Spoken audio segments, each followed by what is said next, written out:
வணக்கம் அன்பர்களே.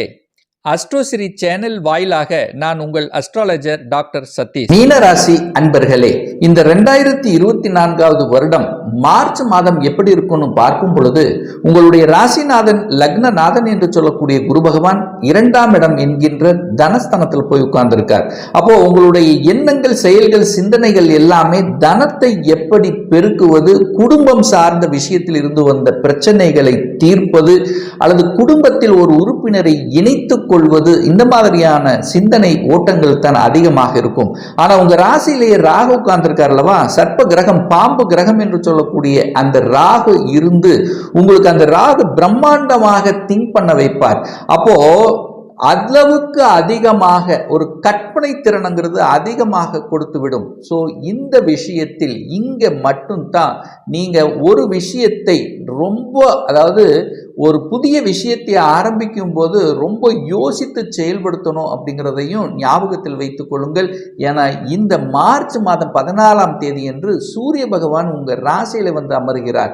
அப்போ அந்த சூரியனுங்கிறது உங்களுக்கு 6க்குரியவன் அல்லவா, கடன், நோய், எதிர்ப்பு, பகை சொல்லக்கூடிய அந்த சூரியன் ராகுவோடு சேர்ந்து அங்க ஏதாவது ஒரு ரூபத்தில் உங்களுக்கு மன குழப்பத்தை ஏற்படுத்துவார். அப்போ உங்களுக்கு உஷ்ணத்தன்மை அதிகமாக இருக்கும், ஹீட்டு, இந்த மாதிரியான தன்மைகள் அதிகமாக இருக்கக்கூடிய தன்மைகளை உருவாக்கிவிடும். அப்போ நான் என்ன சொல்ல வரேன் அப்படின்னா, அந்த விரயஸ்தானத்தில் சனி பகவானும் அங்கே இருக்கிறதுனாலையும் அந்த தனஸ்தானத்தின் அதிபதியான அந்த செவ்வாய் பகவானும் 12ஆம் இடத்தில் வந்து இருக்கிறதுனால செலவு அதிகமாக, அதாவது செலவுங்கிறது அதிகமாக இருக்கும், வரவுக்கு மீறிய செலவு அப்படிங்கிற அமைப்பை கொடுத்துரும். அப்போ நீங்க என்ன பண்ணணும் அப்படின்னா, அந்த செலவுகளை கட்டுப்படுத்தணும் அல்லது சுப விஷயங்களை செய்து கொள்வது உங்களுக்கு சிறப்பு அப்படிங்கிறத சொல்றேன். 3ஆம் அதிபதியாக இருக்கக்கூடிய அந்த சுக்கிரன் 11ஆம் இடமான லாபஸ்தானத்தில் இருக்கார் அல்லவா, அப்போ உங்களுக்கு சிறப்பு. எதன் மூலியமாக சிறப்பு? பிரயாணத்தின் மூலியமாக சிறப்பு. அதே சமயத்தில் அந்த சுக்கிரனாக இருக்கிறதுனால கலைத்துறையில் புதிய ஒப்பந்தங்கள் கிடைப்பதற்கான வாய்ப்புகள். ஸோ இது எல்லாமே உங்களுக்கு சிறப்பாக இருக்கு. ஆனால் அந்த மார்ச் 7ஆம் தேதிக்கு அப்புறம் அந்த சுக்கிரன் 12ல் போய் மறைகிறார். அப்போ 12ல் போய் மறையும் போது, 3க்குரியவன் 12ல் போய் மறையும் போது 3 என்பது மனசு, மன குழப்பத்தை கொஞ்சம் ஏற்படுத்தும். அப்போ தேர்ட் பார்ட்டியை நம்பி, அதாவது 3ஆம் நபர்கள் நம்பி ஏதாவது ஒரு ஜாமீன் கையெழுத்து போடக்கூடாதுங்கிறத ஸ்ட்ராங்கா மனதில் பதிய வைத்துக் கொள்ளுங்கள். 4ஆம் அதிபதியாக இருக்கக்கூடிய அந்த புதன் பகவான் 12ஆம் இடமான விரயஸ்தானத்தில் உட்கார்ந்திருக்கார். அது சனியோடு சேர்ந்து உட்கார்ந்திருக்கார், சூரியனோடு சேர்ந்து அங்கு 12ஆம் இடத்துல இருக்கார் அல்லவா. அப்போ என்ன பண்ணும், ஒரு வீடு வாங்கணும் அப்படிங்கிறது ஒரு செலவு செய்யக்கூடிய தன்மை அல்லது வீட்டை ஆல்டர் பண்ணக்கூடிய தன்மைகள் இதெல்லாமே உங்களுக்கு சிறப்பாக இருக்கு. ஆனால் அதே சமயத்தில் ஒரு புதிய வண்டி, வாகனங்கள் வாங்கணும் அப்படிங்கிற எண்ண ஓட்டங்களும் அதிகமாக இருக்கும். ஸோ அப்போ இந்த மார்ச் 7க்குள்ள நீங்கள் வாங்கும்போது உங்களுக்கு சிறப்பை ஏற்படுத்தும். அதுக்கப்புறம் பார்க்கும்போது அந்த 4ஆம் அதிபதியாக இருக்கக்கூடிய அந்த புதன் பகவான் பார்த்தீங்கன்னா உங்கள் ராசியிலே வந்து அமர்வதும், அந்த 4, அதாவது அந்த வாகனத்துக்கு சொந்தக்காரர் என்று சொல்லக்கூடிய சுக்கிர பகவான் 12ஆம் இடத்துல போய் அமர்கின்ற காரணத்தால் இரவு நேர பயணங்களை கொஞ்சம் முற்றிலும் தவிர்ப்பது உங்களுக்கு சிறப்பை ஏற்படுத்தி கொடுக்கும். அதே சமயத்தில் குழந்தைகளினுடைய நலன்கள் சார்ந்த விஷயங்கள் திருப்திகரமாக இருக்கும். குழந்தைகள் நன்றாக படிக்கக்கூடிய தன்மை ஏற்படுத்தும். இதுதான் படிக்கணும் அப்படிங்கிற எண்ண ஓட்டங்கள், அந்த வலிமை அதிகமாக இருக்கக்கூடிய தன்மை.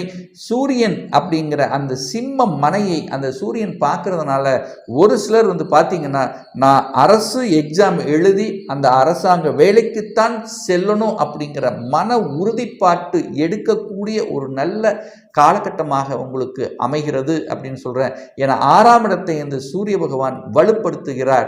அதற்கப்புறம் பார்த்தீங்கன்னா அந்த சூரியன் வந்து உங்களுடைய ராசியிலே வந்து அமர இருக்கிறார்.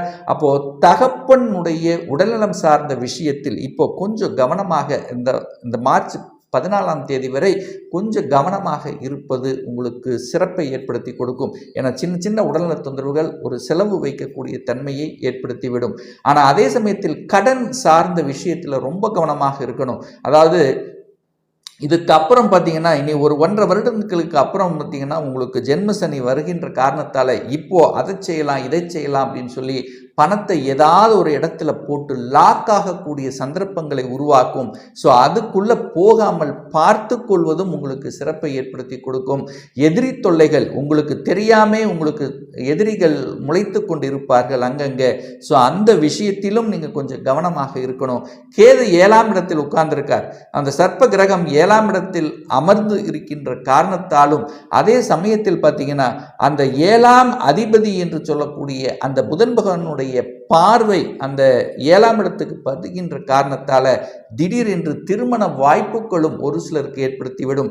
என சுப கிரகம் உங்களுடைய ராசிதிபதியான குரு பகவானும் அந்த குடும்பஸ்தானத்தில் இருக்கிறதுனால குடும்பத்தில் ஒரு உறுப்பினரை இணைத்துக் கொள்ளக்கூடிய நிகழ்வுகளும் சந்தர்ப்பங்களும் உங்களுக்கு ஏற்படுத்தி கொடுக்கும். 8ஆம் இடம் என்கின்ற அட்டமஸ்தானத்தை அந்த குரு பகவான் பார்க்கின்ற காரணத்தால இந்த மீனராசி என்பர்கள் யாரெல்லாம் வெளிநாட்டுக்கு செல்லணும் என்கின்ற எண்ண ஓட்டத்தில் இருக்கிறீர்களோ அந்த எண்ண ஓட்டங்கள் உங்களுக்கு பூர்த்தியாகக்கூடிய ஒரு நல்ல மாதம் அப்படின்னு சொல்லணும். ஏன்னா குரு பகவான் நல்ல ஒரு பவர்ஃபுல்லா இருந்து கொண்டு அந்த 8ஆம் இடத்தை பார்க்கறதுனால உங்க ஊரை விட்டு நீங்க வெளியே செல்லக்கூடிய வாய்ப்புகள், அல்லது ஒரு வேலையில் இருக்கிற நான் வேலை இந்த ஸ்டேட்ல இருந்து அதர் ஸ்டேட்டுக்கு போகணும், அல்லது எம்என்சி கம்பெனியில் வேலை பார்க்கணும், இந்த மாதிரி வெளிநாடு அந்நிய மதம் இந்த மாதிரி சம்பந்தப்பட்ட விஷயத்தில் இருப்பவர்களுக்கு கூடுதல் வளர்ச்சியை கொடுக்கக்கூடிய ஒரு நல்ல மாதமாக அமைகிறது.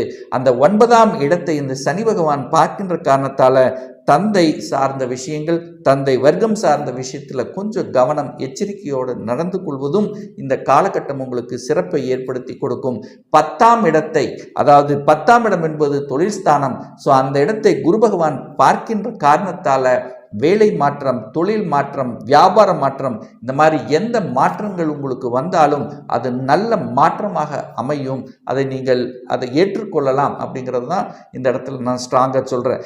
இதுவரைக்கும் ஒரு நல்ல வேலை கிடைக்காதவர்கள், தான் படித்த படிப்புக்கு உண்டான வேலை கிடைக்கல, இல்லை போன மாதம் ஏதோ ஒரு ரூபத்தில் எனக்கு வேலை போய்விட்டது அப்படிங்கிற ஒரு குழப்பத்தில் இருப்பவர்களுக்கெல்லாம் நிச்சயமாக இந்த மாத இறுதிக்குள் ஒரு நல்ல வேலை கிடைக்கக்கூடிய சந்தர்ப்ப சூழ்நிலை நிச்சயமாக உருவாக்கும். அந்த செவ்வாயும் சுக்கிரனும் இணைந்து 11ஆம் இடமான லாபஸ்தானத்தில் இருக்கின்ற காரணத்தால நிச்சயமா அந்த சுக்கிரன் 11ஆம் இடத்தில் இருக்கிறதுனால அதற்கப்புறம் அந்த சுக்கிரன் 12ஆம் இடத்துக்கு பிரயாணமாகிறார். அதாவது இந்த மார்ச் 7. அப்ப 8ஆம் அதிபதி 12ஆம் இடத்தில் வந்து அமரும் போது கெட்டவன் கெட்டிடில் கிட்டிடும் ராஜயோகம் என்கின்ற அடிப்படையில் எதையெல்லாம் தடங்கள் ஏற்படுத்தி எதையெல்லாம் செய்ய முடியாமல் தவித்துக் கொண்டிருந்தீர்களோ அது எல்லாம் எடுத்து செயல்படக்கூடிய தன்மை, திடீர் தனவரவு, திடீர் லாபங்கள் அல்லது திடீர் பிரயாணங்கள் ஏற்படக்கூடிய தன்மை, அதே சமயத்தில் ரொம்ப நாளா லாக் பண்ணிட்டு இருந்த ஒரு பணம், ஏதாவது கேட்டு கேட்டு பார்த்து சலித்து அது விட்ட பணம் வந்து உங்களுக்கு திடீர் என்று உங்கள் கைக்கு கிடைக்கக்கூடிய சந்தர்ப்பங்கள், அல்லது ஒரு ஷேர் மார்க்கெட்டில் திடீர் லாபத்தை கொடுக்கக்கூடிய தன்மைகள், அல்லது இன்சூரன்ஸ் சார்ந்த வகையிலும் உங்களுக்கு பணம் கிடைக்கக்கூடிய தன்மைகள். ஸோ இந்த மாதிரியான திடீர் அதிர்ஷ்டம் கொடுக்கக்கூடிய தன்மைகளும் உங்களுக்கு இந்த மாதம் உங்களுக்கு சிறப்பாக இருக்கிறது அப்படிங்கிறதையும் நாம் சொல்லலாம்.